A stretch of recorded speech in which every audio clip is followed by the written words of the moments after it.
Jusqu'au 20 février, dans les jardins du Palais Royal à Paris, la Galerie Joyce propose les travaux féconds de jeunes pionniers du design. Ces jeunes pousses sont issus de la pépinière d'entreprise lyonnaise, le village des créateurs. Une structure qui les aide à se développer, à se salarier, à embaucher, bref, à gagner de l'argent.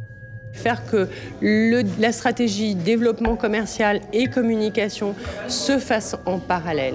C'est-à-dire un bon produit ou des belles collections avec une histoire, avec quelque chose de réfléchi sur la durée, avec des paliers, enfin, tout compte. L'utile doit être beau et le beau doit être utile. Cette plaque de métal est teintée dans la masse, découpée au laser et pliée à la presse. Le fil électrique tissé est bien visible. Coût de cette applique, 350 €. On n'est pas vraiment des artistes, on n'est pas vraiment des ingénieurs, on n'est pas vraiment... On joue entre deux eaux à chaque fois, parce que quand on vient démarcher des galeries ou tout ça, ils nous disent « Ah mais non, ça marcherait pas parce que c'est pas la mode du couteau cette année, c'est la mode de la fourchette ou j'en sais rien. » Et du coup, c'est vrai que on est un peu à la jonction de plein de disciplines. Pour fabriquer ce bureau en bois et métal aux lignes épurées, Paul Venaille a travaillé plus de 400 heures. Le tiroir à bascule, composé de 300 feuilles de plaquage, évoque les strates rocheuses. Il contient les boîtes de rangement amovibles. Son prix, 8 000 €.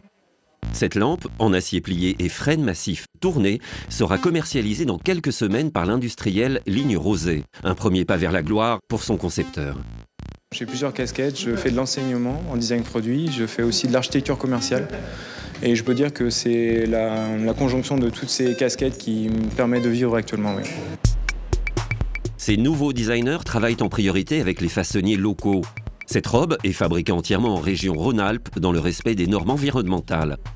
Elle a pour particularité de n'être composée que d'une pièce. Il y a un premier constat qui est le déchet du vêtement. Quand on fabrique des vêtements, on jette à peu près 15% minimum, si c'est pas plus.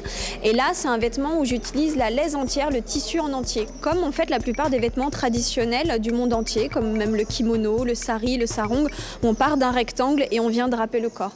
Les designers résidant au village des créateurs ont tous des parcours singuliers. Béatrice Lafont a imaginé une collection de vêtements pour nourrissons, Taovan, fruit de son expérience personnelle. L'adoption, ça a bouleversé notre vie, mon mari et moi. Et j'étais auparavant avocat. Et Taovan, c'est une ligne de petits habits plutôt haut de gamme, d'inspiration asiatique, et qui porte le prénom de ma petite fille Violette en vietnamien, qui veut dire création des nuages. Tous ces créateurs cherchent une mise en lumière de leur marque émergente. Ils savent qu'ils doivent absolument se tourner vers l'international pour gagner des parts de marché tout en valorisant les savoir-faire locaux. Leur atout, une production irréprochable, apte à procurer rêves et sensations.